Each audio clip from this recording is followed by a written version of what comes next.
नमस्कार मित्रांनो, माझ्या दिवसात सुरुवात झाली वांग्याची सरी तोडण्यापासून आणि मी आणि आप्पा भाऊ भिडलो आमचे 10 गुंठ सरी तोडण्यासाठी. दोघं जण असल्यामुळं आम्हाला जास्त वेळ लागला नाही. तसं 2 तास गेलं बरं का आमचं.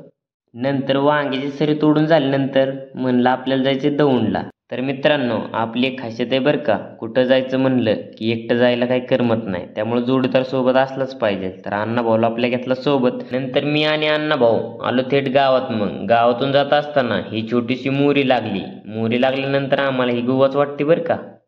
आमच्या खोरोडे गावची गुहा पार केल्यानंतर आम्ही लागलो थेट दौंड सिद्धटेक रोडला. तर आपल्याला थेट जायचं होतं दौंडला. तर अण्णा भाऊनी गाडी घेतली आपली 50-60च्या स्पीडनी, कारण अण्णा भाऊ डेंजर आहे. जोपर्यंत ठिकाण येत नाही तोपर्यंत गाडी कमी करायची नाही, मग काही होऊ दे.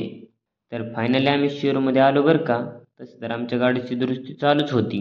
नंतर एका ठिकाणी बसल्यानंतर अण्णा भाऊला म्हणलं आजचा दिवस पूर्ण गेला तरी चालेल, पण आपली गाडी चांगली दुरुस्ती झाल्याशिवाय इथून हालायचं नाही बरं का. नंतर एका ठिकाणी बसून कंटाळा आला होता, त्यावर अण्णा भाऊ म्हणला चल की खर्च पाणी तरी सांग.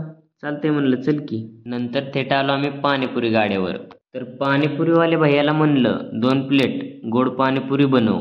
नंतर छोट्या मित्राला आपल्या पाणीपुरी दिल्यानंतर छोटा मित्र आनंदाने पाणीपुरी खाऊ लागला. तर पाणीपुरी खात असताना आपल्या छोट्या मित्राचा एक व्हिडिओ काढला आणि व्हिडिओ काढून झाल्यानंतर अण्णा भाऊला म्हणलं दुसऱ्याचं सुख ते आपलं सुख असं म्हटलं आणि थेट आलो आम्ही राणीकडे. अग शोभून दिसतेस ग या ड्रायव्हरची दिलबरा. तर फायनली मित्रांनो, आपली गाडी चांगल्या प्रकारे दुरुस्ती झाली आहे. तर कशी दुरुस्ती झाली आहे हे कमेंटमध्ये नक्की सांगा. तर भेटूया का पुढच्या व्लॉगमध्ये.